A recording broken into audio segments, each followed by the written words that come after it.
Ya, bismillahirrahmanirrahim. Assalamualaikum warahmatullahi wabarakatuh. Ya, ketemu lagi di channel Kelas Kimia Lukman, channel yang membahas soal dan materi Olimpiade Kimia. Nah, kita melanjutkan bahasan yang kemarin ya. Kemarin kita udah bahas di nomor 1 dan 2 KSN tahun 2020 2 tahun yang lalu ya. Nah, sekarang insya Allah kita bakalan melanjutkan ke pembahasan nomor 3, yakni tentang pembahasan sintesis nyawa obat sakit paru, obat penyakit paru ya. Obat penyakit paru, dan ini lebih ke arah organik ya, dan sini juga ada spektroskopi IR dan NMR ya. Oke, langsung aja dimulai. Soal senyawa obat K untuk menderita penyakit paru biasanya diresepkan dan digunakan dalam bentuk campuran rasematnya. Senyawa K dianalisis komposisi unsur penyusunnya dan diperoleh data sebagai berikut. Nah, bla bla bla bla bla.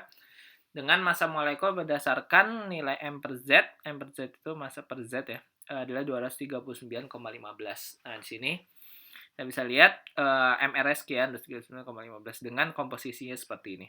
Nah, tentukan rumus molekul K dan tentukan rumus DBE double bond equivalent atau IHD index of hydrogen deficiency senyawa K dan jelaskan makna nilai tersebut. Nah, kita untuk menjawab soal yang ini, rumus molekul K ini sederhana ya, ini stoikiometri sederhana.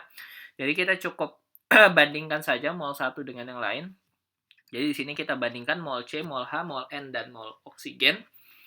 Nah, di mana mol C itu misalkan kita anggap saja massa totalnya itu adalah 100 gram, maka otomatis molnya itu untuk mol C karena persentasenya adalah 65,25, kita bagi aja dengan MR-nya 12, mol H dibagi MR-nya, mol N serta mol O juga dibagi MR-nya, AR-nya ya. Nah, kita dapat sini 13 banding 21 banding 1 banding 3. Artinya apa di sini? C13 H21 NO3. Jadi ini adalah rumus molekulnya ya. Nah, cara paling gampangnya adalah kita hitung dulu ini nilainya berapa, terus semua nilai ini nanti dibagi dengan nilai N. Ya. Karena yang paling kecil. Nah, di sini kita dapat C13H21NO3. Jadi K itu ya ini, C13H21NO3. Nah, seperti itu ya. Nah, itu yang pertama. Nah, yang kedua, di sini kita diminta untuk mencari DBE atau double bond equivalent atau IHD. Nah, DBE rumusnya adalah ini banyak ya rumusnya ya, bisa macam-macam sih, tapi intinya adalah sama. A min setengah B ditambah setengah D plus 1. Nah, di mana A-nya itu adalah jumlah atom C, B-nya itu adalah jumlah atom H, dan D-nya itu adalah jumlah atom N. Gitu. Jadi jumlah atom O nggak berpengaruh ya, terus ditambah 1. Nah, sehingga nanti dari sini kita langsung masukin aja nilainya. A-nya 13 dikurang setengah kali 21 ditambah setengah kali 1 ditambah 1. Jadi totalnya itu adalah DBE-nya 4. Nah, definisi DBE 4 ini apa? Jadi DBE 4 ini adalah ikatan rangkap atau hal yang ekuivalen dengan ikatan rangkapnya itu ada jumlahnya ada 4. Jadi yang kovalen dengan ikatan rangkap itu contohnya adalah siklik ya. Jadi 4 ini bisa bermakna ada 4 ikatan rangkap, ada 3 ikatan rangkap 1 siklik, atau ada banyak ya maknanya. Kalau misalkan jadi istilahnya satu ikatan rangkap disebut sebagai 1 DBE, satu ikatan rangkap 2 ya 1 DBE, satu siklik disebut sebagai 1 DBE, dan ikatan rangkap 3 itu 2 DBE. Jadi tinggal kombinasikan saja. Apakah ada satu siklik 3 ikatan rangkap atau yang lain. Jadi intinya DBE-nya itu ada 4. Itu makna dari DBE ya. Seperti itu. Nah, itu adalah makna dari DBE. Nah, seperti itu. Nah, lanjut kita masuk ke soalnya. Senyawa K telah banyak disintesis dengan rutenya sebagai berikut. Nah, ini rutenya. Terus, berdasarkan skema di atas, tahap pertama adalah tahap pengubahan senyawa A menjadi senyawa B yang terjadi pada beberapa tahap reaksi. Dalam beberapa tahap reaksi. Jadi, kalau misalkan kita lihat di sini ada satu nih, ya, satu I titik ya, satu bentuknya seperti ini. Nah, ini dari A menjadi B ternyata satu ini ada beberapa tahapan. Nah, seperti itu. Nah, terus yang terjadi beberapa tahap reaksi. Jika larutan senyawa B dimasukkan ke dalam tabung reaksi NaOH, berisi NaOH dan beberapa tes fenolftalin, maka akan menyebabkan warna merah muda larutan fenolftalin dari tabung reaksi menjadi bening. Berarti otomatis senyawa B ini merupakan senyawa yang asam. Nah, senyawa B adalah senyawa yang asam diawali dengan benzen, ternyata senyawa B di sini ada OH, ada O-nya ya. Berarti di sini ada tambahan oksigen dan dia jadi senyawa yang asam. Nah, seperti itu. Nah, jadi dengan mudah ya kita karena di sini senyawa C-nya juga kita udah tahu, maka bisa dengan mudah bahwa senyawa B ini adalah fenol ya. Jadi senyawa B ini fenol, jadi kita tinggal ubah A menjadi B. Nah, kita ubah A menjadi B. Berarti B-nya itu adalah fenol. Nah, gimana cara mengubahnya? Ini ada beberapa tahapan. Bisa melalui banyak tahap sih. Pertama itu bisa kalian halogenasi dulu pakai Cl2Fe ya. Jadi di sini ada benzen klorida. Terus nanti di substitusi nukleofilik pakai NaOH, jangan suhunya 120 derajat 350 derajat Celcius menjadi fenolat, terus nanti dikasihin asam jadi fenol. Jadi ini bentuknya asam ya, jadi fenol. Nah, jadi yang A menjadi B itu adalah bentuk tahapannya seperti ini. Jadi hasilnya itu adalah fenol. Nah, itu yang A menjadi B ya. Gambarkan struktur senyawa B itu ada. Nah, tadi reagennya juga udah ini. Terus kan reaksi yang terjadi peristiwa tabung reaksi tersebut. Nah, ini kalau misalkan peristiwanya sama ya. Jadi kalau misalkan kita punya fenol, nah, sebentar. Kita punya fenol, maka ketika direaksikan dengan NaOH, maka jadi fenolat. Nah, seperti itu. NaOH. Nah, ini kan jadi fenolat jadinya. Nah, ini jadi fenolat. Dimana fenolat itu ya bentuknya seperti ini. Nah, ini fenolat ya. Nah, ini adalah reaksinya. Jadi fenolat. Nah, fenolat.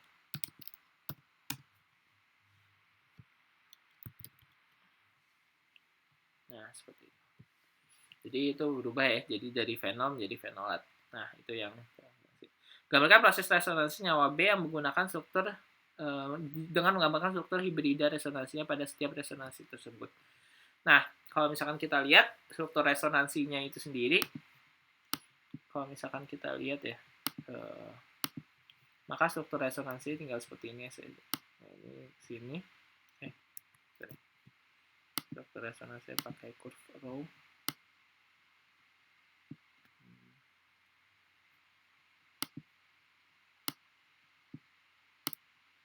Nah, terus yang ini sini. Nah, ini dapat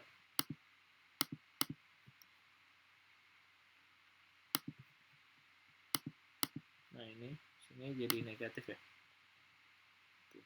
Nah, bentuknya seperti itu. Terus nanti dari sini ke sini lagi.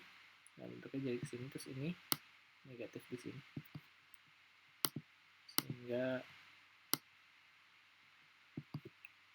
bentuknya berubah lagi untuk resonansinya. Ya, dia tinggal muter-muter aja sih. Jadi simpel ya. Dari sini, sini. Nah, ini negatif, ini positif. Nah, terus kemudian setelah berbentuk seperti ini kemudian berbentuk lagi. Ininya geser ke sini, terus ininya naik ke sini.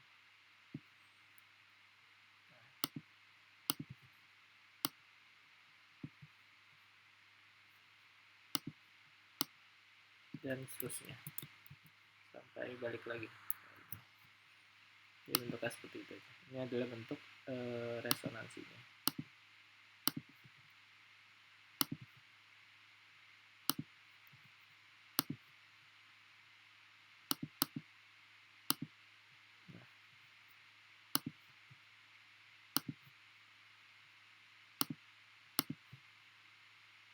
Nah, seperti itu ya.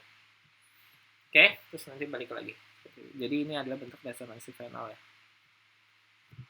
Resonansi fenol.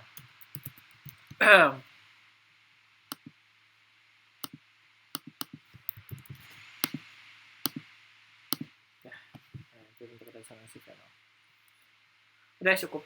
Ya, cukup banyak ya. Dapat poin kita 6. terus 10 tambah 3 13 tambah 3 16. Udah ada 16 dari 50 poin. Poinnya juga cukup banyak. Oke, jadi bentuknya seperti itu. Nah, selanjutnya tahap berikutnya dalam skema reaksi adalah transformasi dari B menjadi C yang dilanjutkan dengan reaksi brominasi senyawa C menghasilkan senyawa D. Kemudian reaksi D ditransformasi menjadi senyawa E yang kemudian direaksikan dengan reagen kondisi 3 menghasilkan senyawa F. Tuliskan nama IUPAC, CF, dan gambarkan struktur DE. Nah, kita bisa lihat ya, untuk IUPAC C dan E, nah C-nya itu kalau misalkan kita lihat di sini kan B dan ini C ya. Nama IUPAC-nya ini adalah, nah ini benzen dengan benzen dengan keton seperti ini acetophenon. Jadi di sini kalau misalkan kita lihat ini adalah 4 hidroksi acetophenon.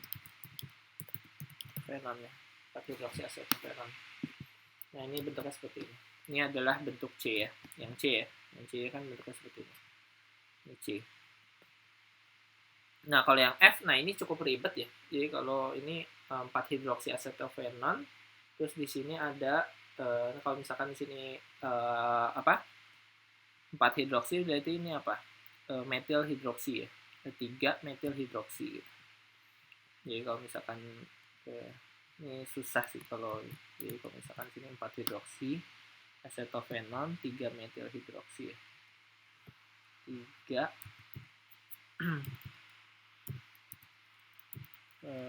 metil hidroksil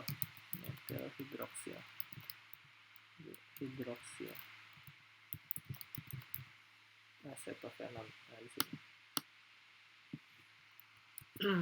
susah sih bisa dibilang. 3 metil hidroksil acetophenon.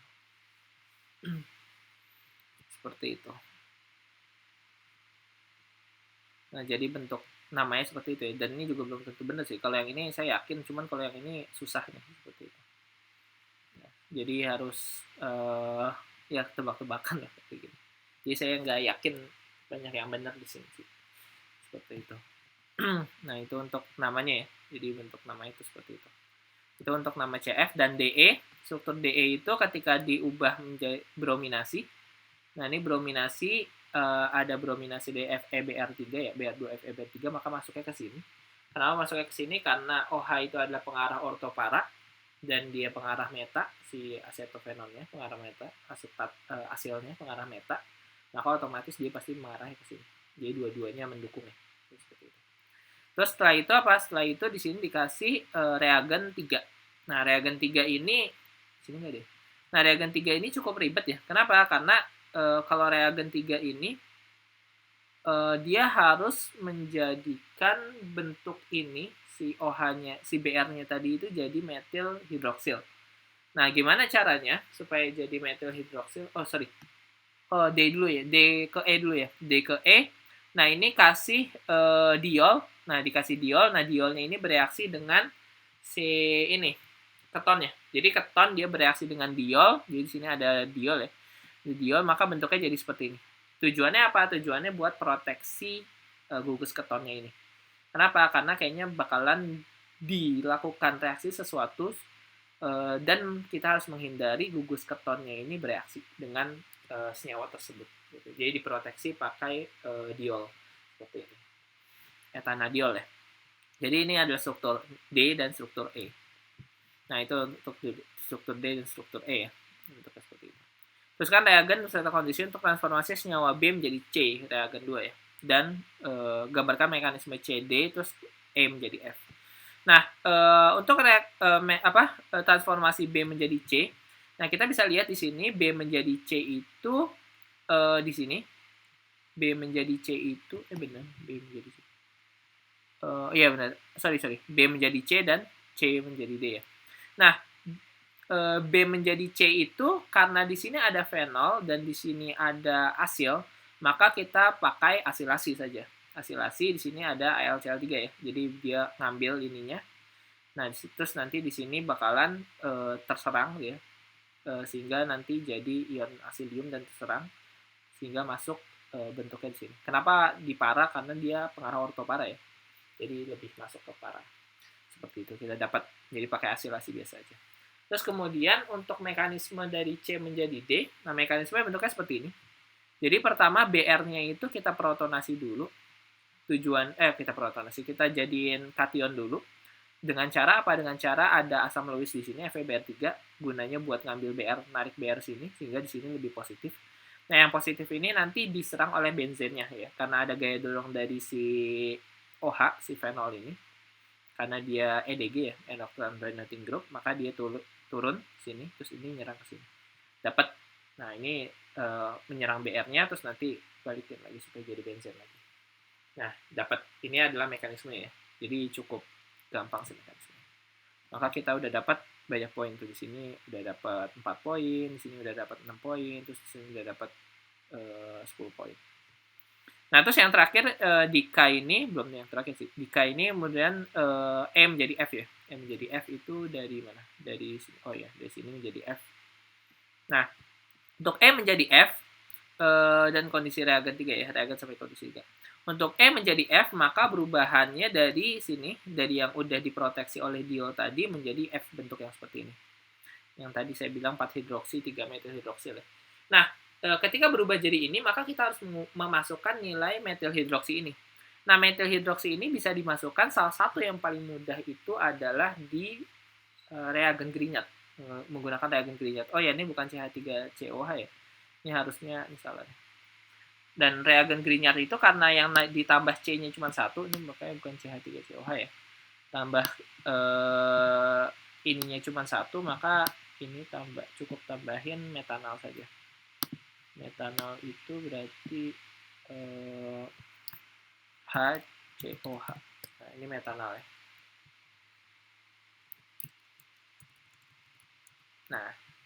Nah, jadi tambahin metanol. Alias formaldehid. Nah, jadi pertama jadiin Mg ether dulu supaya jadi Grignard di sini. Nah, Grignardnya ini nanti menyerang metanol. Nah, jadi bentuk seperti ini. Terus kemudian dihidrolisis. Ditambahin H+. Jadinya bentuknya seperti ini. Jadi kita bisa masukin CH3 di sini. CH2OH di sini dengan menggunakan reagen Grignard. Makanya di sini perlu proteksi dari si ketonnya harus diproteksi pakai diol. Kenapa? Karena kalau ketonnya tidak diproteksi pakai diol, maka si Grignardnya itu bakal menyerang ke keton.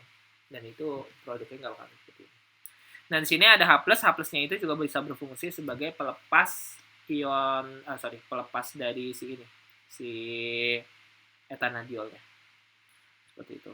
Deproteksi ya, inputnya. Nah, jadi bentuknya seperti itu. Nah, ini kita dapat 3 poin.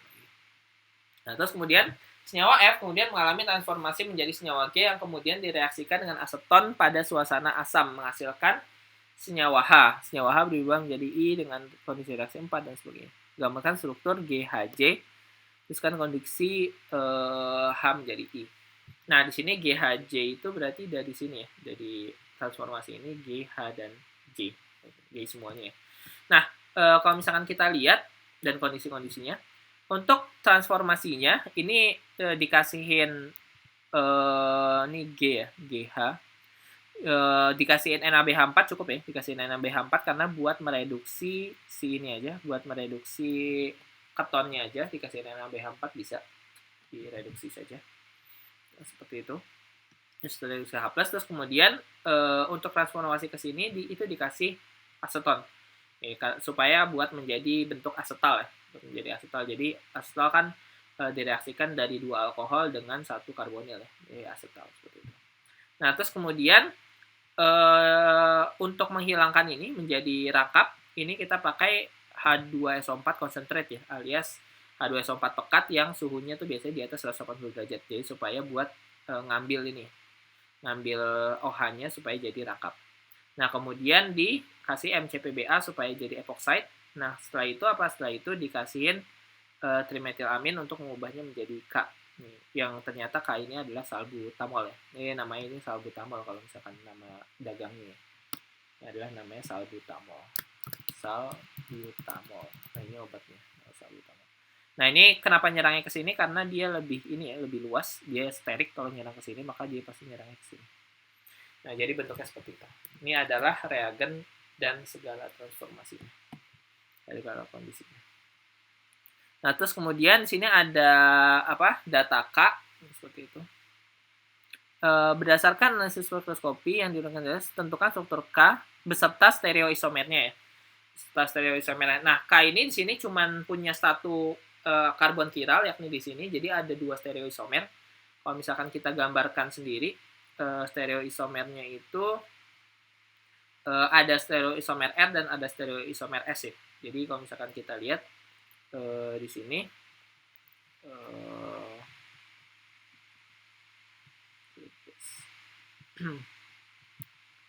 isomer S ya. Tek tek tek oh gitu. Nah, jadi kalau misalnya gini di margin tuh gampang ya. Jadi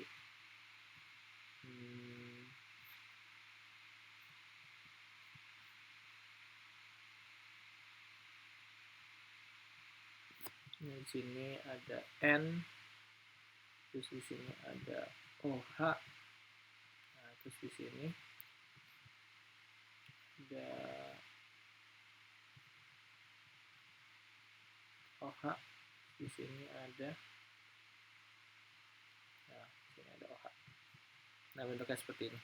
Nah, ini stereoisomer itu cuma ada di sini, jadi bisa kita ganti ini menjadi sini. Nah, ini R konfigurasinya.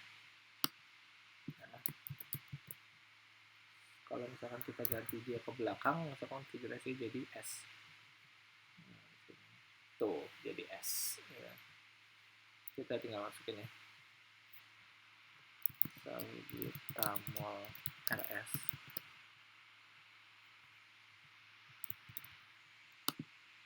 Nah ya. Jadi bentuknya seperti itu ya. Jadi ada 2, ada R dan ada S. Nah, terus di soal ini juga diminta untuk menganalisis dari spektroskopi ini ya, spektroskopi IR dan NMR ya. Nah, dari sini kita bisa lihat ya. Di sini ada puncak 1100 dan 1500 ya. Di sini juga ada puncak lebar 3400. 3400 tentu saja ini adalah puncak OH ya. Jadi puncak OH di sini kita bisa lihat di salbutamol. Di salbutamol yang ini ada OH-nya cukup banyak ya. Sini adalah OH-OH yang memiliki range dari 3000 sekitar 3300 ke atas. Jadi ketika di situ ada 3400 pasti ini ada OH. Seperti itu. Ini adalah OH ya. 3.300 sampai 3.400. Nah, sebenarnya kalau misalkan dilihat dari R-nya itu juga harusnya muncul peak tunggal dari ini ya, dari si ini amina sekunder ada peak tunggal juga di sekitar 3000-an, cuman masalahnya dia pasti ketutup dengan OH gitu. Karena OH-nya pasti kuat sekali sehingga dia seolah-olah ketutup gitu. Jadi kurang kelihatan lah kayak gitu. Nah, terus di sini ada 1100 dan 1500. 1100-nya itu adalah bisa dibilang adalah ikatan CO tunggal ya. Di sini cukup banyak ikatan CO tunggal. Nah, sementara 1500 itu adalah ikatan CN ya, CN tunggal. Seperti itu. Itu adalah 1500. Itu untuk IR ya, untuk IR. Nah, untuk spektroskopi masanya, spektroskopi massa kita tinggal hitung aja MR-nya ya. Di sini MR-nya sekitar 239. Kalau misalnya kita hitung MR-nya, di sini nggak ada puncak-puncak spektroskopi massanya, jadi kita nggak bisa jelasin fragmen-fragmennya seperti itu. Nah, untuk yang IR-nya, di sini IR-nya ada banyak ya. Di sini pertama ada 1,02 singlet, bentuknya singlet, ada 9H. Nah, itu tentu saja di sini adalah yang ini. Di sini 9H dan semua H-nya ini sama dan itu bentuknya singlet. Kenapa? Karena di sini nggak ada tetangganya ya. Jadi udah pasti singlet. Ya, seperti itu. Terus yang kedua itu adalah 2,55 doublet 2H. Nah, kalau 2,55 doublet 2H berarti ada tetangga satu. Jadi ada tetangga satu dan karena dia doublet ya, dan itu 2,55. 2,55 ini kalau misalkan kita lihat ya, di sini 2,55 itu berarti di sekitaran sini 2,55. Nah berarti ini 2,55 ya sekitaran inilah C halida atau COR ya. Maka seperti ini, maka yang cocok itu adalah di sini 2,55. Nah, ini adalah CN. sebelah C, sebelah N. Nah, ini adalah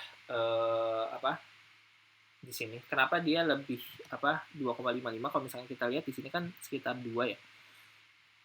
2, sebenarnya kalau OH tuh cukup panjang ya.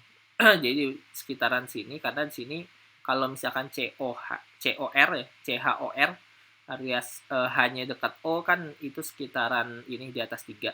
Tapi karena dia dekat N pasti dia lebih berkurang lagi geseran kimianya. Jadi dia lebih ke arah sini. Nah, makanya dia cocoknya di sini 2,55. Dan sini juga tetangganya ada 1 ya. Jadi cukup cocok. Jadi buat jadi dia doublet. Nah, seperti itu. Nah, itu untuk 2,55. Nah, sementara untuk selanjutnya di sini ada 3 satu lebar. Nah, satu lebar ini menunjukkan adanya ikatan hidrogen ya. Tapi di sini 3, di sini yang lebar itu ada 4,3, di sini 4,6, di sini 6. Artinya 3 ini adalah yang paling rendah nilai kerapatannya. Lebih upfield ya. Lebih upfield berarti dia lebih lumayan terhalangin, maka otomatis dia yang 3 ini pasti ikatan hidrogennya memiliki keelektronegatifan yang kecil ya. Jadi ini lebih cocok di amina sini. Ini 3 ppm. Kenapa? Karena amina ini ke elektronegatifannya lebih kecil dibandingin O, sehingga hanya masih cukup terhalangi dibandingkan dengan OH-OH yang lain. Nah, kalau di sini OH-OH yang lainnya itu kerapatan O-nya terlalu tinggi, maka otomatis H-nya itu lebih deshielding. Sehingga lebih deshielding sehingga menjadikan dia itu lebih lebih tidak terhalangi sehingga menjadi downfield seperti itu. Nah, sehingga di sini 4,3, sini 4,6 ya. Di sini udah pasti 6 karena OH-nya itu dekat dengan benzen, ini lebih ketarik lagi. Ini bentuknya seperti itu. Nah, bentuknya seperti itu ya.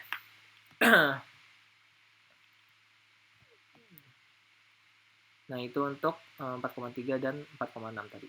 Nah, ini 4,42 itu ada triplet. Jadi kalau triplet tetangganya 2 ya. Di sini ada 1H, di sini ada 4,42. Nah, di sini kalau misalkan kita lihat tadi, 4,42 pasti sekitaran CH dengan O ya.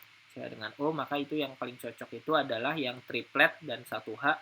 Ya, bentuknya di sini. Sini adalah 4,42. Nah, seperti itu. Nah, selanjutnya di 4,42 di sini di sini ada 4,47 singlet 2H. Nah, 4,47 singlet 2H ya di sini.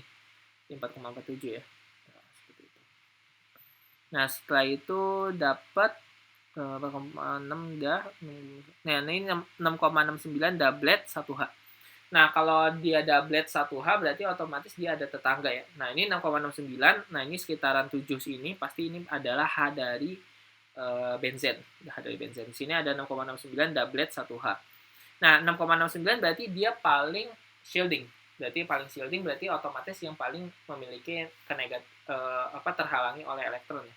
Kalau kayak gitu berarti otomatis yang paling terhalangi oleh elektron itu adalah bagian sini. Kenapa? Karena kalau misalkan kita lihat di sini turun, maka di sini bakalan ke sini elektronnya. Ini turun, ini elektronnya bakal ke sini sehingga di sini pasti terhalangi. Sehingga yang 6,69 ya di sini. Nah, di sini tetangganya doublet. Kenapa bisa doublet? Karena dia punya tetangga 1H di sini. Maka dia pasti doublet. Sementara di sini kopling paranya bisa dibilang hampir tidak ada ya. Hampir tidak ada. Seperti itu. Jadi kopling orto pasti mendominasi dibandingkan kopling para. Jadi ini doublet bentuknya seperti itu. Nah, selanjutnya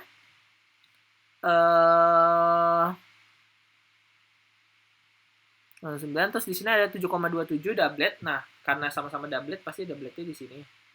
Nah, di sini kenapa 7,27? Karena ini lebih ini ya, lebih dia pasti bakalan lebih positif di sini, makanya otomatis dia pasti lebih deshielding seperti itu. 2,27 ini juga doubletnya seperti ini, dan ini yang 6,99 itu dia singlet ya.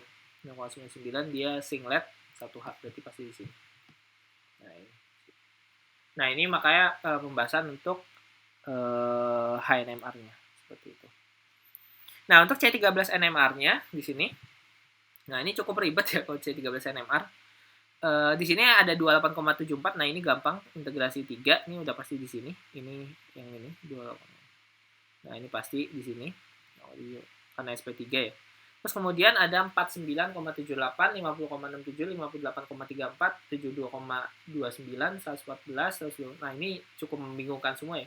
Jadi bisa dibilang ini cukup membingungkan. Nah, kalau misalkan kita lihat dari tabelnya sendiri, yang di sini itu masih berkaitan dengan apa? Metil dan metin. Metin CH2 dan CH ya. Di sini cukup banyak, sini 49, 50 dan 58 itu adalah CH2 dan CH. Nah, maka otomatis di sini kita bisa lihat yang paling negatif itu yang mana gitu. Pertama di sini. Yang paling negatif itu ada di 49,78. Nah, berarti otomatis karbonnya itu banyak yang menghalangi. Jadi kalau misalkan kita lihat berarti banyak yang shielding di karbon 49,78. Kita cari dari semua ini yang 49,78 berarti ini dan ini. Kita cari yang paling shielding yang mana gitu. Nah, yang paling shielding di sini kita bisa lihat adalah si N. Dekat dengan N. Kenapa dekat dengan N? Karena kalau misalkan kita lihat di sini yang lainnya itu dekat dengan OH. Nah, maka OH itu pasti lebih kuat gaya tariknya ya, lebih kuat gaya tariknya. Di sini pasti ketarik elektron semua di sini, sehingga di sini kosong. Sementara di sini tetap narik elektron, tapi masalahnya adalah di sini karbon negatifnya lebih rendah. Maka otomatis di sini kita taruh 49,78. Nah, di sini kita taruh 50,67, di sini 58,634. Kenapa? Karena di sini dekat dengan benzen ya. Jadi di sini pasti lebih negatif. Maka otomatis di sini 50,67, maka di sini 58. Jadi lebih deshielding. Seperti itu. Di sini karena ditarik dua ini ya. Di sini cuma tarik satu. Nah, maka seperti itu pilihannya. Jadi emang lebih sulit sih. Nah, kalau ini udah jelas 72,79 ya. Karena itu metin, lebih deshielding ya. Metin itu ini ya, bentuknya seperti ini, CH ya. Deshielding. Nah, terus kemudian selanjutnya itu ya 153. Di sini kenapa 153? Karena di sini ada OH ya. Ketarik, jadi sini pasti positif sekali, maka di sini 153. Terus yang kurang positif lagi adalah 134 di sini, karena di sini ada tarikan OH. Dan selanjutnya itu yang bagian sini 127. Nah, selebihnya yang paling negatif tentu saja ada di sini ya, karena di sini ada resonansi. Nah, sisanya ya tinggal input-inputin aja gitu. Dan emang saya akuin lebih susah baca C13NMR sih dibandingin dengan HNMR. HNMR biasanya saya selalu yakin, cuman kalau C13NMR susah. Nah, jadi kira-kira seperti ini ya bentuknya. Nanti buat yang lain saya masukkan dulu. Ya.